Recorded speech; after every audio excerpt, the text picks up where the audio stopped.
Welcome everyone to Key Conversations with Amanda Goff. Thank you so much for tuning in. I am so excited for today's guest, Lani Watkins. We have been networking for the last couple of years together, and we've just gotten to know each other a lot better over the last probably 6 months, really in a couple smaller, more intimate networking groups. And I am so excited for her to share what she does and why it's something that we all should be maybe checking out as an option. She is a hypnotherapist here in Clark County, Washington, and she also works with people outside of that digitally. So it's an amazing thing that, you know, this gift that we have here in Clark County, Washington with her.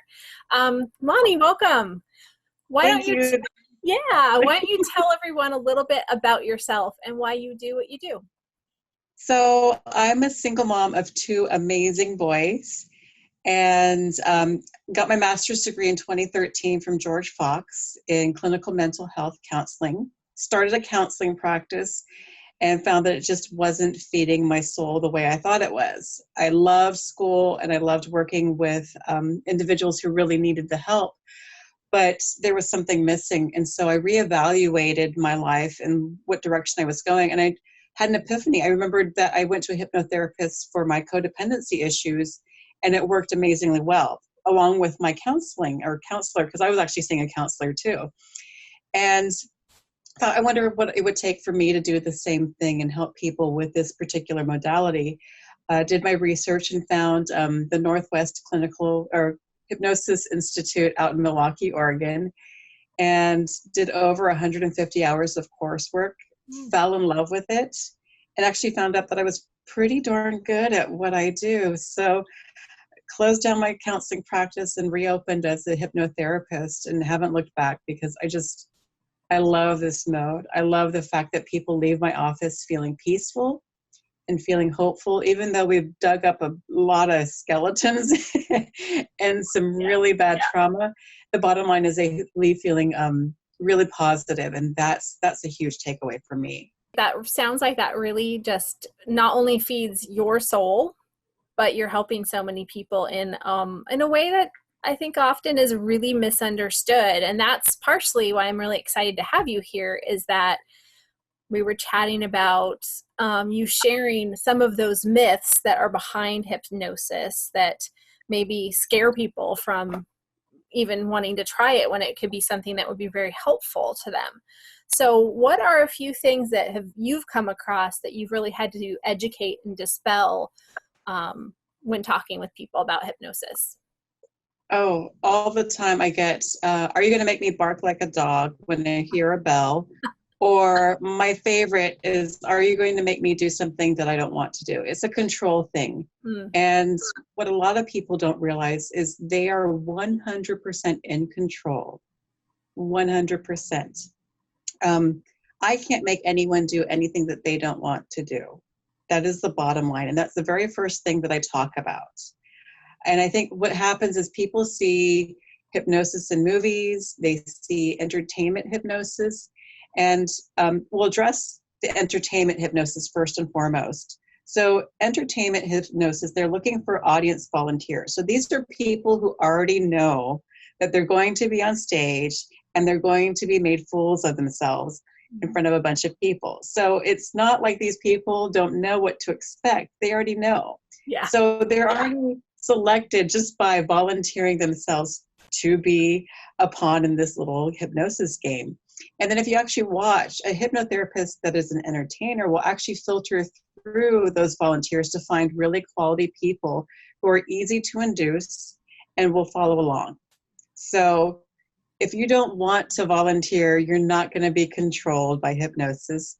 The second myth is what you see in movies. You see like, there's a recent movie that was kind of a horror movie about this young black man. I haven't seen that movie yet because I don't like to entertain that kind of a myth, and that people can use hypnosis to manipulate and control others to do either horrible things or things that they really don't want to do. And that's not true. The reason why it's not true, I compare trance state to that state of just kind of being zoned out. And when we're zoned out, if someone were to tell you your house is on fire, you would snap out of it. Same thing in my office. If I were to tell a client, give me all your money, they would snap out of it because that's not something that we agreed upon. Yeah. However, if they're like, I really want to lose weight, and they have the desire, but they just need that extra edge, then absolutely I can help with that. And then we work through whatever their blocks are, remove those blocks, and give them extra motivation to lose weight. Mm. Yeah, and I think that was really helpful to, have those examples, because I think that is what we all associate for the most part. We've kind of been, I guess, programmed Yep. to think that. And, like you were talking about the stage hypnosis or entertainment hypnosis, I've experienced that myself, and I volunteered, and he went through, I couldn't see what he was doing, but my husband told me later, but, he told me, thanks, but no thanks. So I went and sat down in the audience, and it was just, you could tell it was a very specific process, because they need to have, like you said, those people that are totally willing to commit to whatever that is that they're going to be asked to do. Absolutely. Absolutely. And it's also the level of depth that they can get you in a very quick amount of time. Because a lot of people can be induced really quickly and go really deep to where they don't have a recollection. So it's not a matter of just following along. It's also going deep fast, because they don't have time on stage to wait a good 5-10 minutes for you to enter that perfect state of trance that they can really manipulate you. Right. They have a split second. And if you're not quick and easy to get to that point, then you get put in the audience. Yeah, absolutely. But it does show you the power of, if you are seeking hypnosis to treat, and like you said, it's with you, it's a safe, you talk about it, it's agreed upon, and, there's a lot of power in our mind of making changes or shifting our brain. Absolutely. Yeah. And so another analogy I use is the placebo effect. Mm-hmm. There have been countless studies that show that there's a high efficiency rate and effective rate using a placebo. So if we're just using sugar pills to help people with pain and other ailments, then who's to say that hypnosis is any different? In fact, I think it's more powerful than the placebo effect, because it empowers the client to make those changes, to make those shifts, and to really control themselves and control what they're experiencing. It's huge. It's a game changer to me. Absolutely. Absolutely. So what would you tell someone who's been, kind of interested, not sure, maybe they've hit a wall with a lot of other, techniques out there? Like you brought up losing weight. And I know, of course, that's a struggle for many, many people, and they try this and that and the other thing. What would you tell them that might get them to maybe consider hypnosis?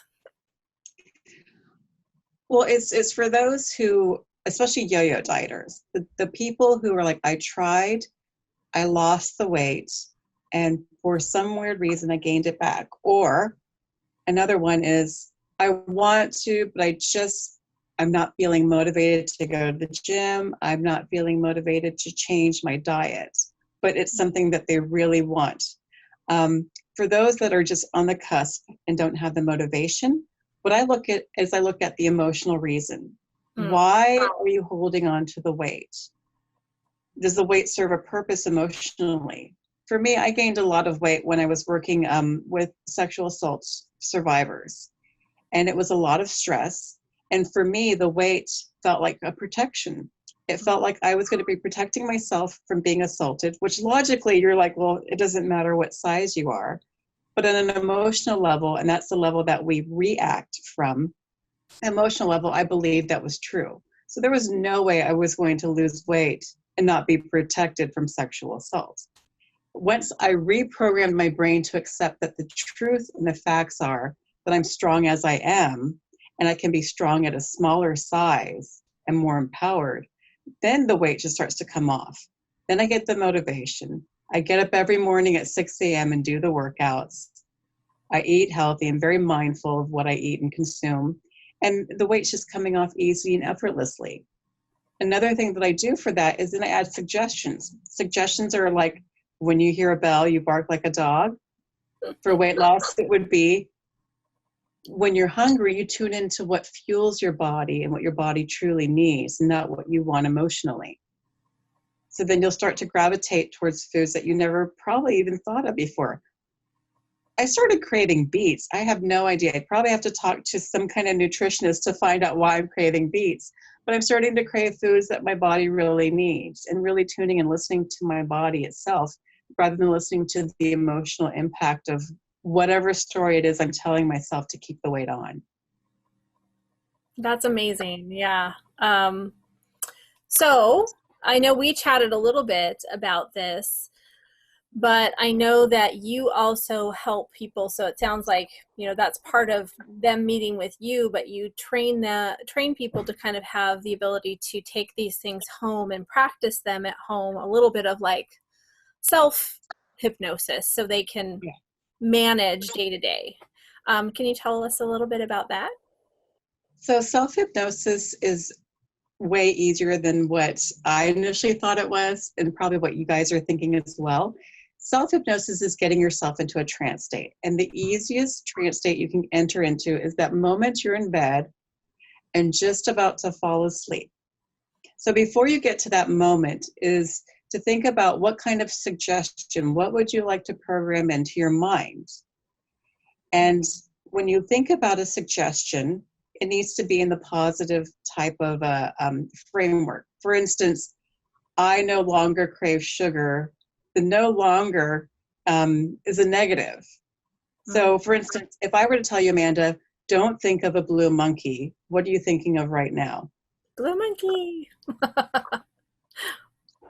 So when you put something in a negative, your brain will automatically focus on that. So if you put it in a positive stance, instead of I no longer crave sugar, you could say, I crave healthy, fueling foods. That's a positive spin. That's a positive affirmation or suggestion. So thinking of something that's positive. If you can't think of anything, my favorite, and I do this for myself too, my absolute favorite suggestion, and it blankets everything. Every day, in every way, I'm getting better and better. Every day, in every way, I'm getting better and better. So it covers everything. If you're like, I don't know what to suggest to myself, then when you're in bed and you're ready to do your suggestions, use your fingers. You can tap your fingers and you do it at least 20 times. Every day and every way, I'm getting better and better. And then keep going. And you'll find yourself kind of drifting off to sleep. But that programs your brain, that programs that suggestion in. And what I do for my clients is we'll talk about a suggestion, so that way it's their idea, it's what they are ready to receive. Because if I plant there's a suggestion that their brain is just going to be like, I don't want to eat celery, then they're not going to receive that. But if it's something that they really like I love fish and I love working out. Working out to dance music is my favorite thing in the world. Then they're going to receive that because that's what they really want, right? Let's get down and boogie. Yeah. So it's your words, it's your terminology, and that's why self-hypnosis can really be the extra boost to coming to see me as well. And not everybody really needs to see me, and that's fine too. You're not going to hurt my feelings.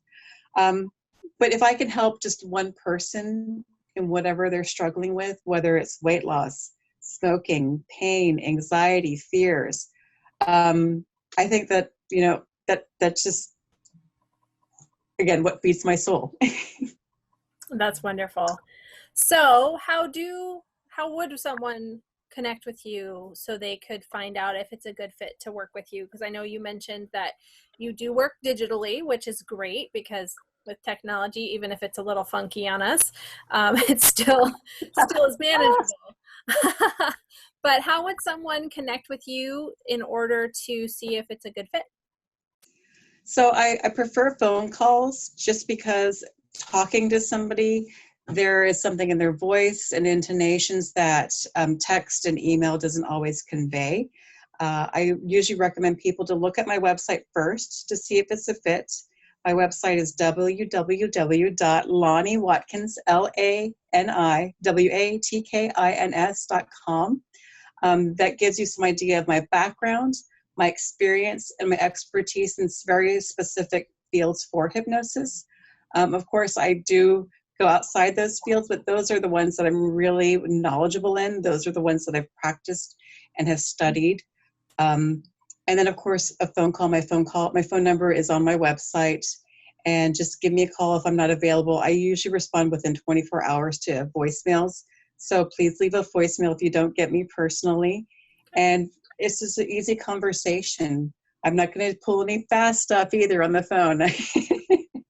They won't bark like a dog after they get off. Unless they want to. If they want to, then that's on them. That might be a good way for them to, I don't know, deter. Who knows? Everyone's got their own thing, right? Exactly.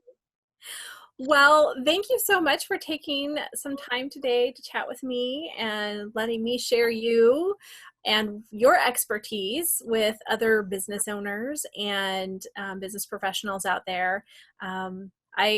I started this because I meet so many amazing people, and I would love to create a stronger network where we can share each other more digitally. So, and I'll be putting all of your information in the links in the description so people can get a hold of you that way and connect with you, especially, you know, if they're really interested. You know, it doesn't hurt to stop and schedule a discovery call with you and see if it's a fit. And it might be the one thing that totally turns everything around, and they just didn't do it because they were afraid or just didn't want to take that plunge. So thank you again so much. Thank you so much for this opportunity. I appreciate that, Amanda. Absolutely. Well, everyone out there, have a wonderful rest of your day, and we will see you on the next episode.